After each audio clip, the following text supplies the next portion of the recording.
고마우신 아버지 하나님 감사합니다.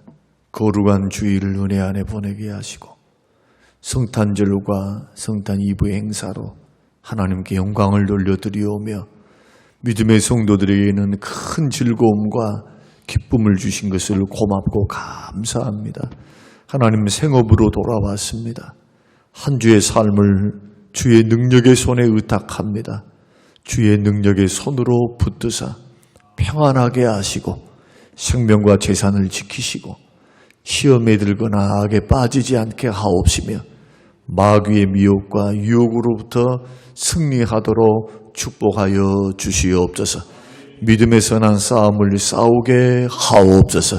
무엇이 주의 뜻인지 기뻐하신 뜻인지 분별할 수 있는 지혜를 허락하여 주시옵소서. 하나님 아버지, 하루의 삶도 평안함과 은혜 주심과 복 주심으로 축복해 주시기를 예수님 이름으로 기도합니다. 아멘. 아멘. 야고보서 1장 19절에서 21절 말씀. 내 사랑하는 형제들아, 너희가 알지니 사람마다 듣기는 속히 하고 말하기는 더디하며 성내기도 더디하라. 사람이 성내는 것이 하나님의 의를 이루지 못함이라. 그러므로 모든 더러운 것과 넘치는 악을 내버리고 너희 영혼을 능히 구원할 바 마음에 심어진 말씀을 온유함으로 받으라. 아멘. 아멘. 야고보서 1장은 계속해서 여러 가지 시련이 있음을, 믿음의 길을 걸어갈 때는 많은 어려움들이 있다. 그런데 여러 가지 시험을 당할 때 온전히 기쁘게 여겨야 한다. 왜냐하면 믿음의 시련이 인내를 만들어내고 인내를 온전히 주의 다루심 안에서 이루어 나아가게 되면 성숙하게 된다. 구비하게 된다. 조금도 부족함이 없는 인격의 사람으로 하나님 앞에 빚어지기 때문에 주님이 쓰시기 좋고 주님이 활용하시기 좋은 그러한 성숙한 하나님의 사람들로 준비되고 갖추어지게 된다. 뭐가요? 신앙 인격이. 성숙을 향해 걸어갈 수 있다는 것이죠. 그래서 우리는 이러한 시험의 때는 언제나 기억해야 될 것은 기쁘게 여길 줄도 알고 참을 줄도 알고 그리고 그것을 헤쳐나가기 위해서는 자기 지혜와 지식으로는 못 이깁니다. 왜냐하면 근시안적으로만 보는 거예요. 앞에 있는 자기 문제만 보는 거예요. 그래서 하나님께 지혜를 구해야 됩니다. 하나님, 이게 하나님이 기뻐하신 뜻입니까? 주님이 원하시는 길입니까? 그것을 자꾸 물으면서 걸어가야 실수를 덜 합니다. 이기고 승리할 수 있습니다. 그래서 지혜를 구하라. 그렇게 말씀을 하십니다. 그러면서도 우리는 계속 살폈습니다. 가난한 형제는 자기의 높음을 자랑하라. 영생과 구원이 있음을, 하나님의 자녀가 됨을 높이고 자랑해야 돼요. 돈이 조금 없다고, 뭔가 나에게는 건강이 없다고 막 낙심절망하거나 내가 실패한 인생이라고 생각해서는 안 된다. 우리는 하나님의 자녀들이고 영생이 있고 영원한 천국과 영원한 상급이 기다리고 있기 때문에 이러한 신앙의 가치, 영적인 가치를 믿음의 눈으로 보면서 낙심절망할 것이 아니라 오히려 높아짐을 자랑해야죠. 부한 형제들은 어떻게 해야 되느냐? 낮아짐을 자랑해야 된다. 왜냐하면 풀의 꽃과 같이 이런 물질들도 사는 것 좀 잘 먹고 잘 산다 하는 것도 지나가요. 지나가. 마치 꽃이 피면은 언젠가는 지게 돼요. 아름다움이 없어지기 때문에 부한 자들도 그 행하는 일에 이와 같이 쇠잔해지니까 유한하고 찰나적인 것에 목매지 마라. 목매지 마라. 오히려 더 낮은 자리에서 겸손하게 주신 분도 하나님, 가져가신 분도 하나님, 이렇게 주의 은혜에 붙들려서 힘주시는 그 은혜를 힘입어 살아갈 연구를 해야지. 좀 돈이 있다고 교만하고 거만 떨고 오만하고 이런 길로 걸어가서는 안 된다. 받을 상도 없고 하나님이 기뻐하지 않고 하나님의 교만한 자는 꺾으시니까 결코 그런 길을 걸어가서는 안 된다. 그러면서 1장 12절에서 쭉 뭐에 대한 말씀하느냐? 시험에 대한 이야기를 합니다. 이제 시험에 대한 이야기 쭉 해요. 그리고 오늘 본문에서는 이 시험에서 이기는 생활은 도대체 어떤 생활인가? 구체적으로 우리 삶 속에서 일어나는 그러한 구체적인 시험을 주는 그러한 도구들을 설명을 하고 있습니다. 물론 어제도 그제도 우리가 금요일 날도 제가 설명을 드렸던 것처럼 또 어제도 설명드렸던 것처럼 우리 속에 있는 욕심, 이 정욕에 이끌려 시험 받으니까 시험은 하나님께 받았다, 저 사람에게 받았다, 그 말하면 안 된다는 거예요. 시험은 자기가 받은 거예요. 자기가 받아서 자기가 넘어진 게 시험이에요. 자꾸 누가 그래서 그랬습니다, 또 뭐가 그래서 그랬습니다. 아니요. 시험이란 뭐냐? 넘어졌다는 거예요. 지금 그것을 아무것도 아닌 이유를 가지고 그것을 자기가 괴로워하는 거. 그리고 죄를 지어요. 원망하고 불평하고 쓸데없는 생각하고 쓸데없는 판단을 하고. 이게 다 시험이에요. 이게. 그러니까 사람이 시험을 받으면은 하나님께 받는다 하지 말아라. 욕심에 끌려 미혹되었다. 정욕. 욕심의 그 꼭대기는 뭐가 있느냐? 이기심, 자기주의, 자기중심, 자기 생각, 자기 판단. 이것이 그 꼭대기에 있는 거예요. 그래서 시험은 반드시 내어버려야 돼요. 정욕을. 자꾸 자기가 부인돼야 돼요. 자기가 부인돼야 주의 뜻이 살겠죠. 주님이 원하신 만에 자기가 드려줄 수 있겠죠. 목사도 마찬가지예요. 목회를 잘 하려면 자기 뜻대로만 끌고 가면 안 돼요. 교회를 바라보고 주님의 뜻을 바라보고 주의 영광을 바라보고 교회 전체를 볼 줄 아는 분이 누구일까요? 성도일까요? 장로님들일까요? 목사님일까요? 장로님들은 자기 분야밖에 몰라요.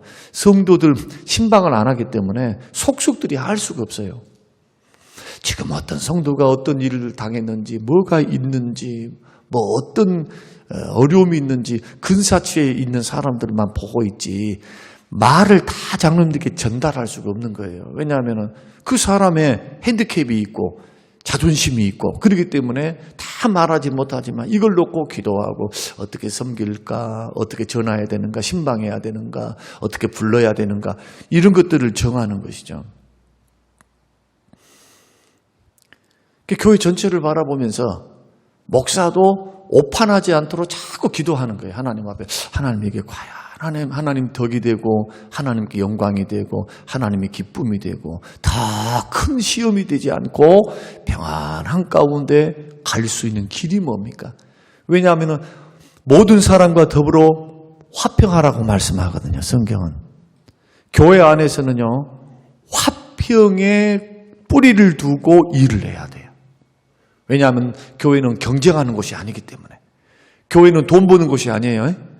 교회는 복음 사역을 감당해 사람을 살리는 곳이에요.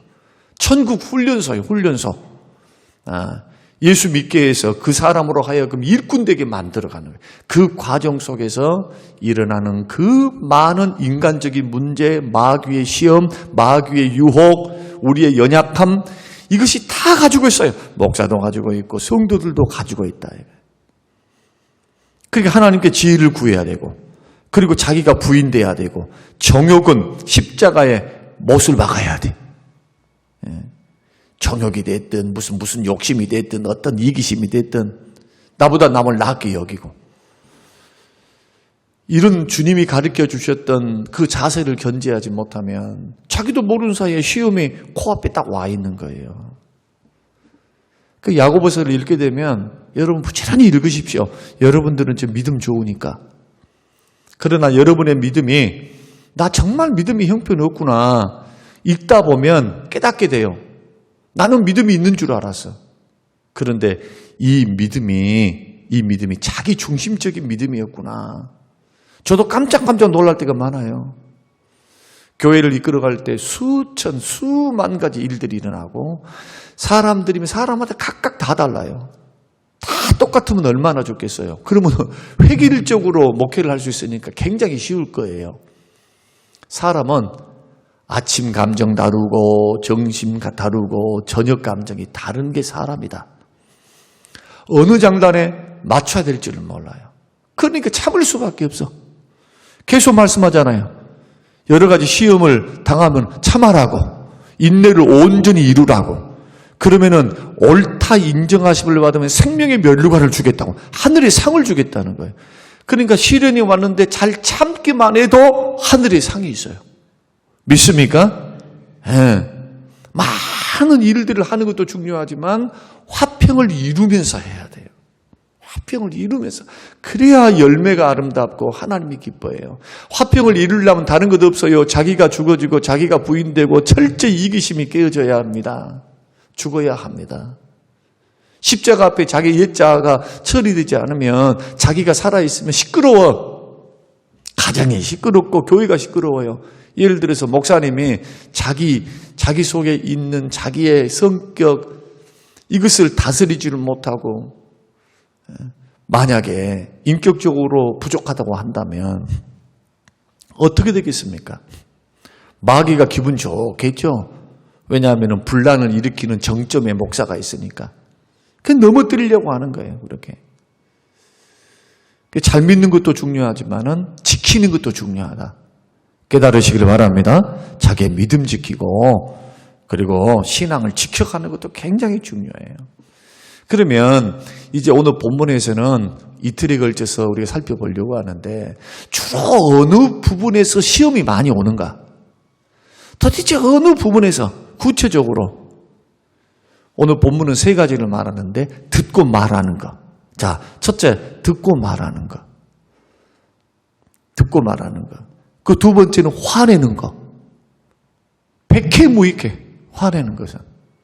자기 조절을 못하는 거예요. 자기 성격, 분노 조절을 못하는 거예요. 감정 조절을 못하는 거. 백해무익해. 세 번째는 말씀을 듣기만 하는 거. 진리의 말씀을 실천을 할 줄은 몰라. 많이 듣는데. 오늘 제가 두 가지를 말씀드리고 내일은 진리 문제를 조금 말씀을 드리려고 하는데요. 첫째는 듣고 말하는 문제입니다. 자, 사람들 안에 다툼이 일어나고 때로는 화평이 일어나고 이러한 양날의 검과 같은 일들이 일어나는 그 일들의 주범이 뭐냐? 다 뭐냐? 듣는 일, 말하는 일. 이것 때문에 일어나요. 잘못 들으니까 오해를 해. 자기 식대로 들으니까 오해가 된다고요.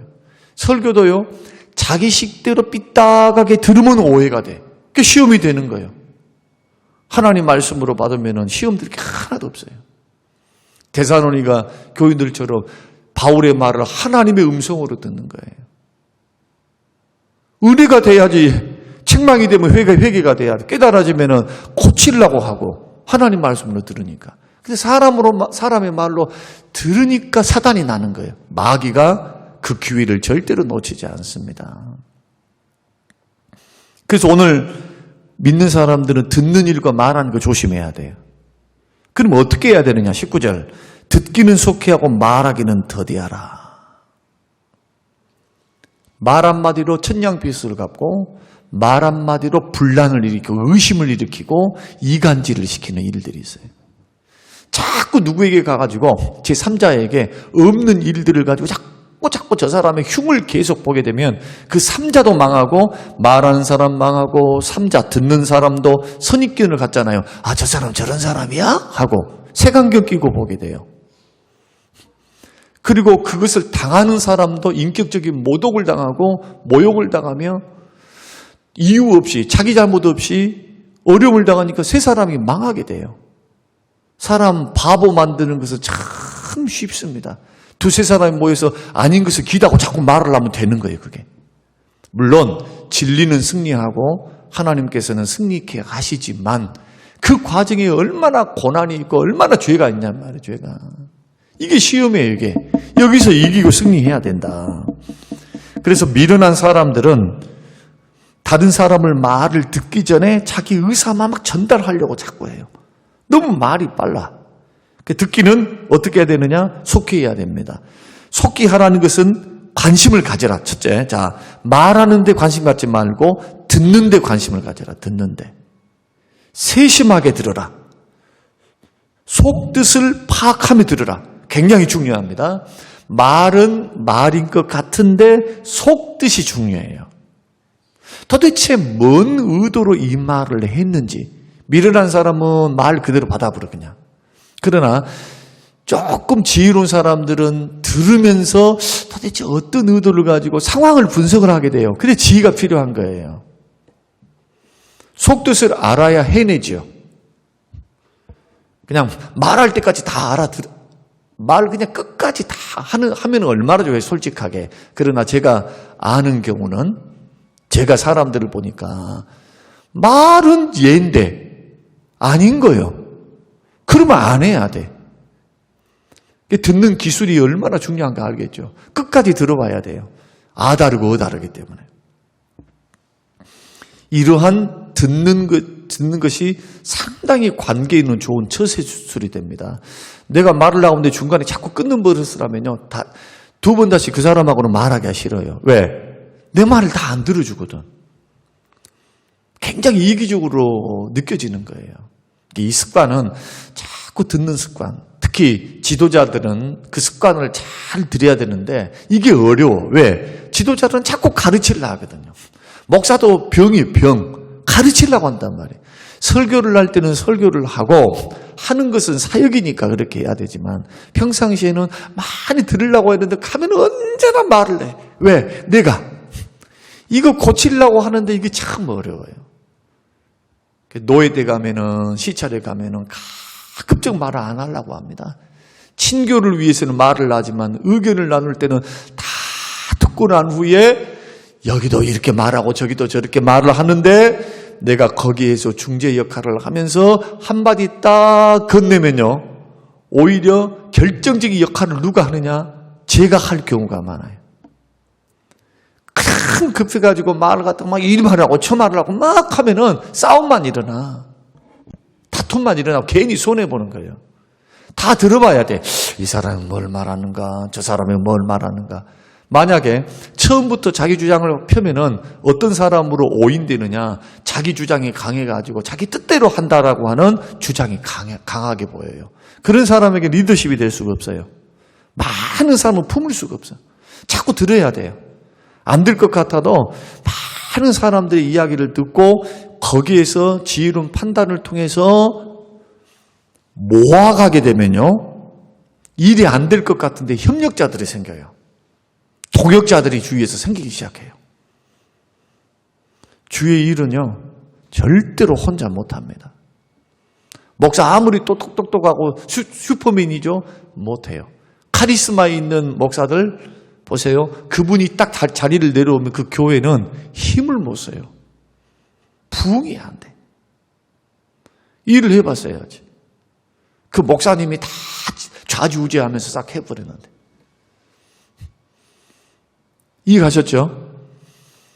그 출발이 뭐다고요? 듣는 것이다. 듣는 것이다. 두 번째는 말하기는 더디해야 됩니다. 자, 전도서 10장 14절. 우매한 자는 말이 많다. 잠언 10장 19절. 말이 많으면 허물이 많다. 그러니까 일단 아셔야 돼요. 아, 내가 말이 많으면 실수가 많구나. 허물이 많구나. 대개 보면 사람의 그 말을 하는 것을 보면 말의 본세라 그래요, 본세. 우리 지금 현 대통령은 지금 많이 고쳐졌는가 모르겠습니다만 고쳐지기 쉽지 않을 겁니다. 금수저로 태어나가지고 꽃길만 걸었어요. 금수저로 태어나가지고.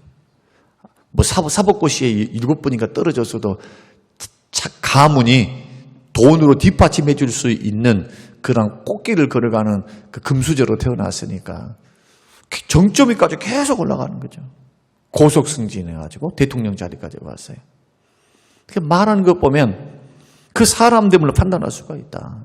말 많이 하는 것은 결코 좋지 않다. 잠언 15장 2절 지혜 있는 자의 혀는 지식을 선히 베풀고 미련한 자의 입은 미련한 것을 쏟는다. 말이 많으면 어떻게 한다? 실수가 많다. 성경 잠언에는 차라리 말을 하지 않고 있으면 지혜로운 자로 여김을 받아요. 그래서 말 않고 있는 막 웃고만 있는 여자분들 처음에 볼 때는 굉장히 지혜롭게 보이고요. 얌전하게 보여서 참 멋있게 보여요. 야, 정숙하다. 그래서 사람을 사귈 때는 적어도 춘하, 추동 이 1년을 사귀어봐야 돼요. 1년을. 쓸데없는 말이 많은지 쓸데기 없는 말을 하고 맨날 농담, 가벼운 말 많이 하고 그러면 그 사람이 가벼운 거죠. 오늘 2가지를 해야 되는데 1가지만 했습니다. 듣고 말하는 문제. 내일은 화내는 것, 성내는 것, 그리고 말씀을 따라 이제 나아가는 것, 그리고 이러한 시험을 이길 수 있는 방법도 오늘 본문에 기록이 되어 있는데 그것도 내일 설명을 좀 드리면서 우리 오늘 하루만이라도 말하지 않고 들어주는 거, 그랬냐고. 훈련 한번 해보세요. 얼마나 어려운지. 입이 근질근질거려요. 훈련이 좀 필요해요. 어느 날 일주일에 하루는 이런 것도 조금 훈련이 필요하다니까요. 일주일에 하루는 내가 어떤 사람을 만나면 많은 말보다도 들어줘야 되겠다. 그런데 말 않고 입 다물고 찡그리고 있거나 무표정으로 있으면 오해받아요. 어떻게 해야 되느냐? 입 다물고 있어도 언제나 얼굴에 미소를 띄어야 돼. 입꼬리가 살짝 막 헬렐레 하고 웃으란 말이 아니요. 상대방을 향하여 언제나 미소를 띄고 있어야 돼. 미소. 그래야 상대방이 평안함을 느껴요.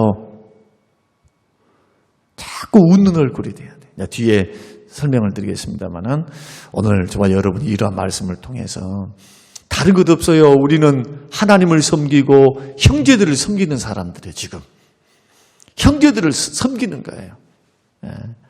오늘 저와 여러분들이 이러한 시험에서 듣고 말하는 시험에서 꼭 승리하셔서 더 성숙한 반열에 서시고 실수와 죄를 그치는 그러한 지혜로운 하나님의 사람들이 다 되시기를 주님의 이름으로 축원합니다.